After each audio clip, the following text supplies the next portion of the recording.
नमस्कार, एक बार फिर से स्वागत है फास्टर प्लस न्यूज में। आज उपस्थित है जनपद कुशीनगर के कप्तानगंज नगर पंचायत में। जी आप सभी को पता है कि नगर पंचायत की चुनाव जो है शुरू हो चुकी है, प्रक्रियाएं चल रही हैं। प्रत्याशी लोग अपने एजेंडे को लेकर नगर पंचायत में चलने का काम कर रहे हैं, भ्रमण करने का काम कर रहे हैं।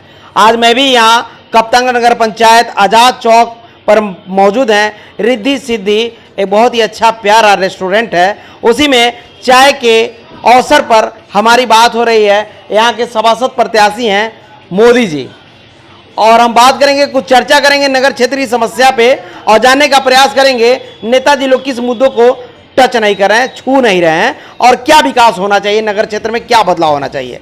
बहुत बहुत स्वागत मोदी जी, कैसे हैं। मैं बता दूं कि मोदी जी प्रधानमंत्री नहीं, ये सौभाग्य से हमारे भैया जो हैं जिनका नाम मोदी कश्यप है, जो यहाँ कप्तानगंज के निवासी हैं, जो इस समय सभासद प्रत्याशी यानी वार्ड संख्या 10 के एक प्रत्याशी के रूप में चलने का काम कर रहे हैं। बहुत बहुत स्वागत नेताजी, कैसे हैं। बढ़िया।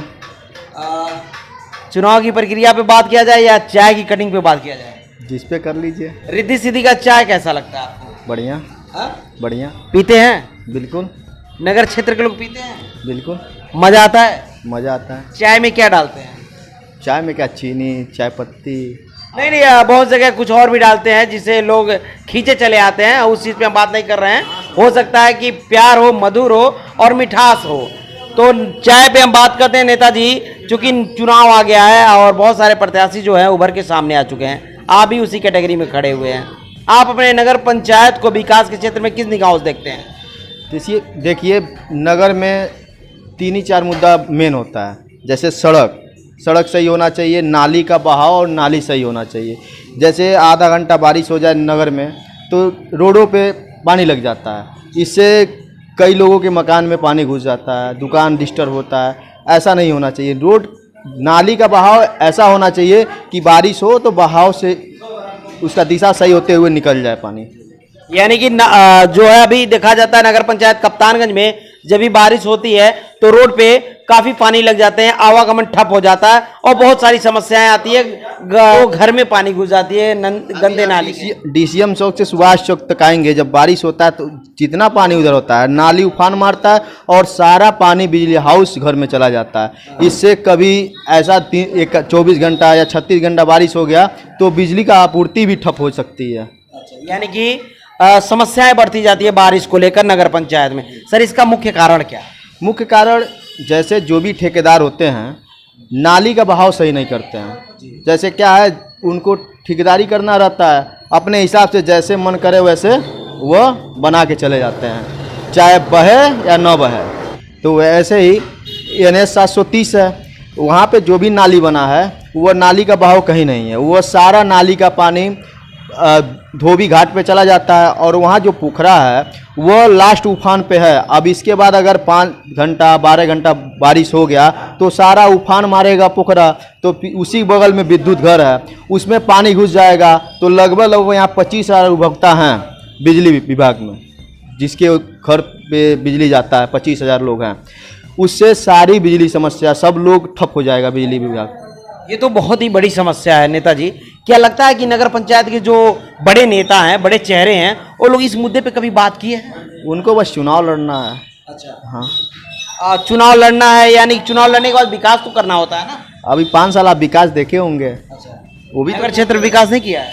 क्या हुआ है, आप यह मेन रोड से हट के किसी भी रोड पे चले जाइए तो आप परेशान हो जाएंगे। लाइट तो चकाचौंध लगी से आप, लाइट तो क्या लगा हुआ है सब कोई जानता है। यहाँ आज़ाद चौक से आप चले जाइए बंदेलीगंज, ये सारा रोड खराब है। फिर वहीं पुलिस चौकी से आगे बाएं कटेंगे, मंगल बाजार होते हुए डीसीएम चौक जाएंगे, वो भी रोड खराब है। ठीक है, और चांदनी चौक से मंगल बाजार, ये भी रोड खराब है। अब यानी कि विकास कस्बे का मेन रोड है, नगर पंचायत का मेन यही रोड होता है, यही हर्ट है, और वही रोड सारी खराब है। तो बताइए क्या कर सकते हैं आप। यानी कहने का मतलब क्या, विकास नहीं हुआ है। विकास नहीं हुआ तभी ना रोड खराब है। आप एक प्रत्याशी हैं, वार्ड संख्या 10 के प्रत्याशी हैं। वार्ड संख्या 10 में आप चल रहे हैं, तो जनता के बीच में क्या क्या समस्या निकल के आ रहा है। वही नाली का समस्या सबसे ज़्यादा है। अभी आप 2-3 महीना हुआ 2 सड़क बना हुआ है। ये दोनों का लागत बहुत बढ़िया है, ठीक है, मगर अभी कितना दिन बारिश हुआ, 15 दिन से बारिश हो रहा है, मगर दोनों रोड का जो नाली है वो गिर गया, पूरा दीवार ही गिर गया दोनों रोड का। अब ये तो ठेकेदार की लापरवाही है। ठेकेदार की ही लापरवाही नहीं ना है, जो वहाँ के सभासद हैं प्रेजेंट टाइम में उनकी भी लापरवाही है, यहाँ के जो चेयरमैन हैं उनका भी लापरवाही। मान लीजिए आज 1 महीने से चेयरमैन नहीं है, 1 महीने पहले तो चेयरमैन थे, तो इन्हीं दोनों लापरवाही की वजह से वो गिरा है ना। और नेताजी एक समस्या हमारे देखने में आया है, चूंकि नगर क्षेत्र की जनता को ऐसा कहा जाता है कि जल ही जीवन है और शुद्ध जल पीना सभी के लिए बहुत ही फायदेमंद होता है, लेकिन देखा गया कि नगर क्षेत्र की जनता को 20 रुपये बोतल प्रत्येक दिन खरीद के पानी पीना पड़ता है। इस क्षेत्र में कहाँ काम हुआ है? ये सही मुद्दा उठाया। 2012 के बाद जो विकास, 2012 में जब यहाँ विस्तार हुआ है नगर पंचायत का, तो विस्तार के बाद काम होता है, जितना टोटी लगा हुआ है, मान लीजिए टाउन एरिया का पानी है, बस 2012 के पहले ही जितना लगा हुआ था उतना ही नहीं रह गया, उतना भी खत्म हो गया। जैसे इन लोगों को विस्तार करके चारों तरफ जो भी एरिया है बड़ा है, वहाँ पे टोटी का व्यवस्था करना चाहिए। नगर पंचायत जो पानी सप्लाई देती है उसका व्यवस्था करना चाहिए। अब यह क्या है कि ये टेंडर कर दिए हैं 3-4 जगह 5 जगह, हमको लगा 5 से 6 जगह है आरओ प्लांट लगा हुआ है, 5 जगह में 1 से 2 जगह ही चालू है, बाकी 4 जगह ठप है। क्या नगर की जनता पानी का लाभ ले पाती है? नहीं नहीं। एक समस्या और नेताजी देखा गया है कि आप जब भी कस्बे के अंदर जाते हैं तो ये वायर का जाल बिछा हुआ है और लटका झटका रहता है। हम भी कभी जा रहे थे, बच गए, हमें लगा कि कहीं चिपक न गए।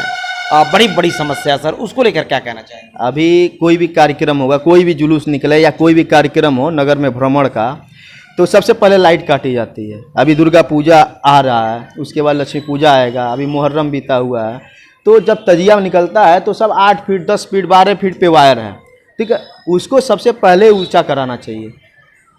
नवरात्र का समय चल रहा है और आगे दुर्गा पूजा भी आने वाला है, लेकिन आप जिस तरह की समस्या बता रहे हैं, वायर की समस्या, रोड की समस्या, तो मैं बता दूं कि कप्तानगंज में बहुत ही फेमस रहा, बहुत ही प्रसिद्ध रहा यहाँ का दुर्गा पूजन।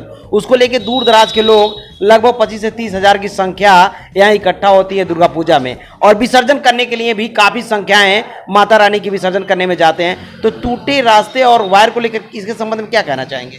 सबसे पहले तो मान लीजिए मेले में आए लोग 25-30 हज़ार 40 हज़ार जो आएंगे उसी रोड से गुजरेंगे, किसी का पैर मोच होगा, रोड जब खराब हो रहा तो यही होगा, पैदल ही लोग चलेंगे ना, बाइक से या 4 व्हीलर चलेंगे नहीं।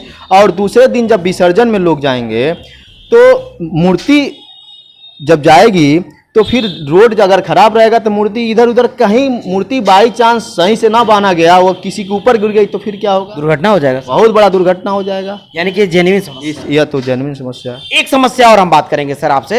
वहाँ देखा जाता है कि चूंकि बड़े लेवल में बात कर रहा हूँ, चूंकि राजनीतिक स्तर पे बात हो रही है, तो कप्तानगंज आप गए होंगे जहाँ दाह संस्कार की जाती है, वहाँ देखा गया है कि सर सीढ़ियाँ नहीं है चढ़ने के लिए। जो भी दाह संस्कार करके लोग आते हैं स्नान करने के लिए जाते हैं तो बड़ी मुशक्कत उठानी पड़ती है, और कई घटनाएं घट चुकी हैं कि लोग दबे रह जाते हैं उसमें। उस समस्या पर क्या कहना चाहेंगे? उस पर तो ध्यान देना चाहिए यहाँ के चेयरमैन साहब को, क्योंकि वहाँ जो लाश जलाई जाती है, जो दाह संस्कार होता है, वहाँ सीढ़ी नहीं है, वो सीधे ऐसा स्लेप है कि अगर मान लीजिए हम लोग तो लड़के हैं तो उतर जाते हैं जैसे भी, मगर अगर एजेड लोग आप उतरेंगे तो क्या होगा? वो तो गिर जाएंगे। तो पता चला एक दाह संस्कार करने गए, एक लोग को और करना पड़ा। यानी नगर पंचायत की अगर व्यवस्था देख ली जाए तो कैसी अवस्था है सर? और एक मुद्दा और है शौचालय का। किसी भी चौराहे पे चले जाइए, कहीं भी सामुदायिक शौचालय नहीं है। यानी कुल मिला जुला कर अगर देखा जाए सर, तो नगर पंचायत की विकास किस अवस्था पे, चरमर है या बढ़िया है? यह पूरे कुशीनगर में जिले में सबसे पुराना नगर पंचायत है, 100 साल से ऊपर हो गया, मगर जिस हिसाब से विकास होना चाहिए उस हिसाब से विकास नहीं हुआ। यानी विकास की स्थिति जो है चरमर है। चरमर।